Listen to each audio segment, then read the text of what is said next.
Hello friends, स्वागत करिছোঁ मोर channel online study आसामले।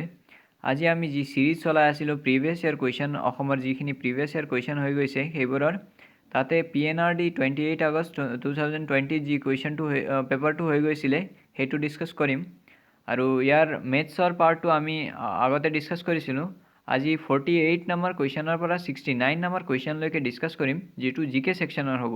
ইয়াৰ উপৰিও আৰু দুটা পাৰ্ট আহিব এই PNRD কুৱেশ্যন পেপাৰটোৰ, যিটোত আসাম জিকে আৰু ইণ্ডিয়ান জিকে প্ৰশ্নবোৰ ডিছকাছ কৰা হ'ব।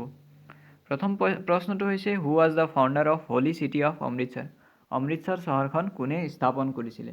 আৰু ইয়াৰ উত্তৰটো হ'ব গুৰু ৰামদাস। গুৰু ৰামদাসে অমৃতসৰ চহৰখন স্থাপন কৰিছিলে আৰু তেওঁ আছিলে চতুৰ্থতম শিখ গুৰু। আনহাতে গুৰু নানক আছিলে প্ৰথম আৰু গুৰু গোবিন্দ সিং হ'ল 10তম শিখ গুৰু। আনহাতে যদি সোধে 11th, তেতিয়া হ'ব গুৰু গ্ৰন্থ চাহেব। গুৰু গ্ৰন্থ চাহেব হ'ল 11th যি গুৰু হয় শিখসকলৰ। গতিকে ইয়াৰ উত্তৰটো হ'ব গুৰু ৰামদাস। কোনে অমৃতসৰ চহৰখন স্থাপন কৰিছিলে? গুৰু ৰামদাসে। দ্বিতীয় প্ৰশ্নটো হ'ল, the coin rupiya was first issued by?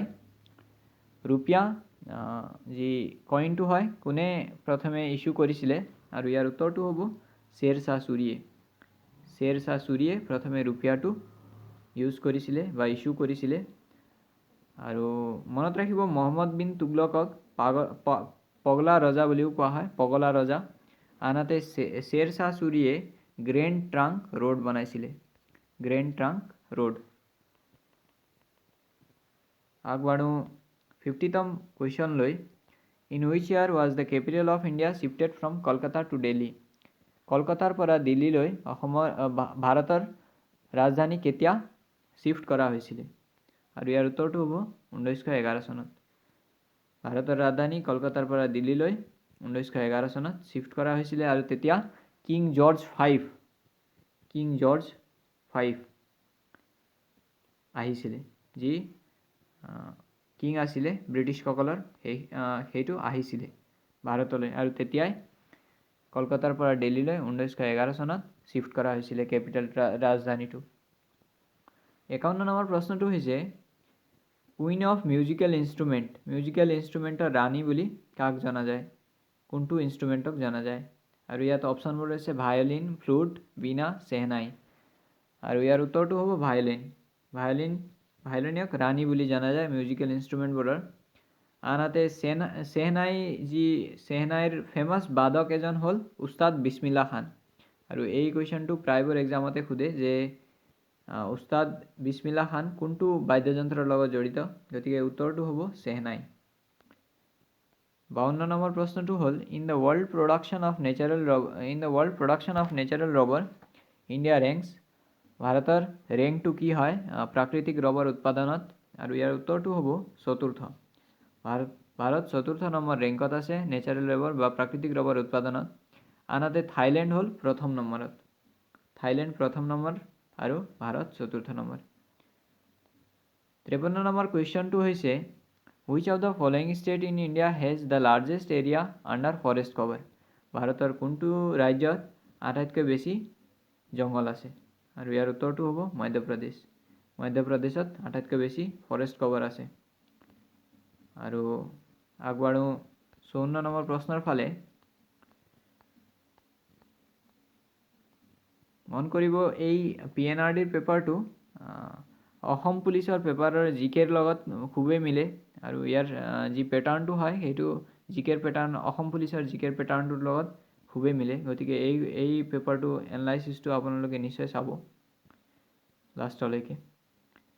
Tick grows most এবাণ্ডেণ্টলি in? যি চেগুন কাঠ হয় সেইটো কোনটো ৰিজনত বেছিকৈ পোৱা যায়, আটাইতকৈ বেছি পোৱা যায়? আৰু ইয়াৰ উত্তৰটো হ'ব চেণ্ট্ৰেল ইণ্ডিয়া। আৰু স্পেচিয়েলি ক'ব গ'লে মধ্যপ্ৰদেশ ৰিজন, MP ৰিজনটোত আটাইতকৈ বেছি পোৱা যায় চেগুনৰ কাঠটো। টিক মানে চেগুন হয়, নিশ্চয় জানে আপোনালোকে। 55তম কুৱেশ্যন হ'ল, হু এপইণ্টছ ইলেক্টছ দ্য স্পীকাৰ অফ লোকসভা? লোকসভাৰ স্পীকাৰ কোনে নিযুক্তি কৰে? আৰু ইয়াৰ উত্তৰটো হ'ব elected members of the Lok Sabha লোকসভাৰ যি বাছনি কৰা সদস্যবোৰ হ'ল লোকসভাৰ সদস্যবোৰে এপইণ্ট কৰে 56 নম্বৰ কুৱেশ্যনটো হ'ল a body is brought to the surface of the moon যদি এটা বস্তুক চন্দ্ৰলৈ লৈ যোৱা যায় তেতিয়া কি হ'ব ইয়াৰ কিহৰ লগত পৰিৱৰ্তিত হ'ব এতিয়া ইয়াত অপশ্যনবোৰ হৈছে its mass will be change mass মানে ভৰ আৰু ভৰৰ পৰিৱৰ্তন হ'ব বুলি কৈছে অপশ্যন বিত কৈছে mass and weight will change ভৰ আৰু ওজন দুয়োটা চেঞ্জ হ'ব বুলি কৈছে ইটছ ৱেইট উইল চেঞ্জ ওজন চেঞ্জ হ'ব বুলি কৈছে আনহাতে ডি নম্বৰ প্ৰশ্নটোত its mass and weight both will remain same ইয়াত কৈছে ডি নম্বৰ প্ৰশ্নটোত যে ভৰ আৰু ওজন দুয়োটা সমানেই থাকিব পৃথিৱীৰ লগত আৰু ইয়াৰ উত্তৰটো হ'ব ইটছ ৱেইট উইল চেঞ্জ আনহাতে ভৰ কেতিয়াও চেঞ্জ নহয় বা সলনি নহয় ৱেইটহে চেঞ্জ হ'ব বা ওজনহে চেঞ্জ হ'ব আৰু ওজনটো পৃথিৱীৰ 1/6 হ'ব যদি পৃথিৱীত 6 কেজি আছে তেতিয়া তাত গৈ 1 কেজি হ'ব 1/6 গতিকে অপশ্যন চি টো কাৰেক্ট হ'ব 57তম প্ৰশ্নটো হৈছে the presence of this pollutant has caused damage to Taj Mahal what is it কোনটো পলিউটেণ্টে তাজমহলক ডেমেজ কৰিছে আৰু ইয়াৰ উত্তৰটো হ'ব SO2 বা সালফাৰ ডাইঅক্সাইডৰ কাৰণে তাজমহলটো ডেমেজ হৈছে আগবাঢ়ো 58 নম্বৰ প্ৰশ্নৰ ফালে সোডা ৱাটাৰ কণ্টেইনছ সোডা ৱাটাৰত কি থাকে আৰু ইয়াৰ উত্তৰটো হ'ব কাৰ্বন ডাইঅক্সাইড মনত ৰাখিব আসাম পুলিচ ABUBটো সায়েন্সৰ প্ৰায় 4টাৰ পৰা 5টা কুৱেশ্যন দেখা যায় আৰু সেয়ে এই কুৱেশ্যনটোৰ ৰিলেশ্যন আছে বুলি মই সেয়ে কৈছোঁ যে ইয়াতো সায়েন্সৰ ৱেটেজটো ভালে আছে গতিকে প্ৰায় এনে ধৰণৰ জিকেৰ কুৱেশ্যনবোৰ এনে ধৰণে দেখা পাব আপুনি আসাম পুলিচ ABUBত এতিয়া ইয়াত খুজিছে প্ৰশ্নটোত সোডা ৱাটাৰ কণ্টেইনছ সোডা ৱাটাৰত কি থাকে বুলি সুধিছে আৰু কাৰ্বন ডাইঅক্সাইড থাকে ডিজলভ হৈ থাকে আগবাঢ়ো 59 নম্বৰ প্ৰশ্নলৈ in which country did chess originated দবা খেলটো কোনটো কাণ্ট্ৰি বা দেশত ষ্টাৰ্ট হৈছিলে বা উৎপন্ন হৈছিলে বুলি কৈছে উৎপত্তিটো হৈছিলে ইয়াৰ উত্তৰটো হ'ব ইণ্ডিয়া ভাৰততে দবা খেলটো উৎপত্তি বা আৰম্ভণি হৈছিলে 60 নম্বৰ প্ৰশ্নটো হ'ল সাই ষ্টেণ্ডছ ফৰ আৰু ইয়াৰ উত্তৰটো হ'ব স্পৰ্টছ অথৰিটি অফ ইণ্ডিয়া সাই হ'ল sports authority of India 61 number প্ৰশ্নটো হ'ল which of the following is not a member of SAARC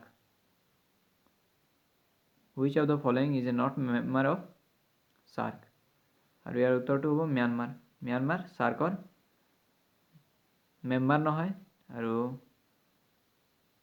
comment কৰি জনাব SAARCৰ যি হেডকোৱাৰ্টাৰ হয় সেইটো ক'ত অৱস্থিত SAARCৰ হেডকোৱাৰ্টাৰটো ক'ত অৱস্থিত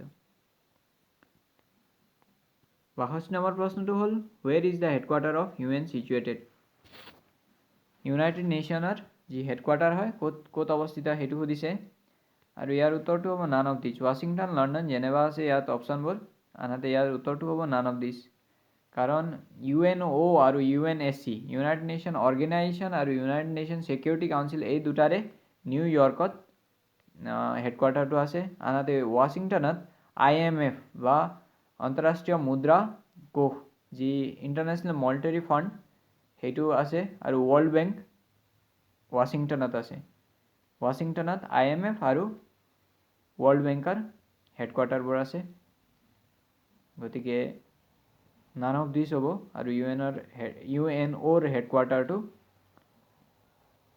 নিউয়ৰ্কত আছে মনত ৰাখি যাব 63 নম্বৰ প্ৰশ্নটো হ'ল my experiments with truth is written by my experiments with ট্ৰুথটো কোনে লিখিছে আৰু ইয়াৰ উত্তৰটো হ'ব মহাত্মা গান্ধী তেওঁৰ অটোবায়োগ্ৰাফি হয় এইটো মাই এক্সপেৰিমেণ্টছ উইথ ট্ৰুথ 64 নম্বৰ প্ৰশ্নটো হ'ল from ৱেৰ did Gandhi start his Dandi March Mahatma গান্ধীয়ে দাণ্ডি মাৰ্চ ক'ৰ পৰা ষ্টাৰ্ট কৰিছিলে আৰু ইয়াৰ উত্তৰটো হ'ব সাবৰমতী আশ্ৰমত তেওঁ 1930 চনত দাণ্ডি মাৰ্চটো ষ্টাৰ্ট কৰিছিলে আৰু দাণ্ডি মাৰ্চটো 12 মাৰ্চ তাৰিখে ষ্টাৰ্ট হৈছিলে 65 নম্বৰ প্ৰশ্নটো হ'ল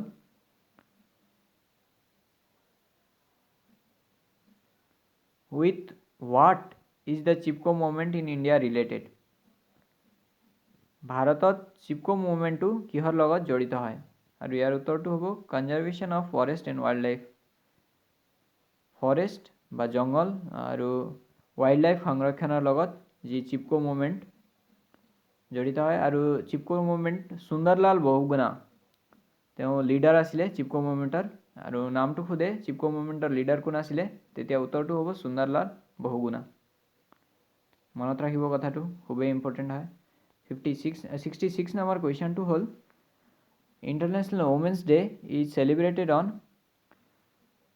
অন্তঃৰাষ্ট্ৰীয় মহিলা দিৱস কেতিয়া সেলিব্ৰেট কৰা হয় আৰু ইয়াৰ উত্তৰটো হ'ব 8 মাৰ্চ তাৰিখে প্ৰত্যেক বছৰে 8 মাৰ্চ তাৰিখে অন্তঃৰাষ্ট্ৰীয় মহিলা দিৱস সেলিব্ৰেট কৰা হয় আনহাতে 67 নম্বৰ প্ৰশ্নটো হ'ল হোৱাট ইজ লাফিং গেছ কি হয় বুলি সুধিছে তেতিয়া উত্তৰটো হ'ব নাইট্ৰাছ অক্সাইডৰ চিম্বলটো হ'ল N2O নাইট্ৰাছ অক্সাইড আনহাতে হাইড্ৰোজেন পেৰক্সাইড মানে হ'ল H2O2 হাইড্ৰোজেন পেৰক্সাইড মানে H2O2 আৰু কাৰ্বন ডাইঅক্সাইড মানে নিশ্চয় জানে CO2 আনহাতে সালফাৰ ডাইঅক্সাইডৰ কথা অলৰেডি ডিসকাস কৰা হ'ল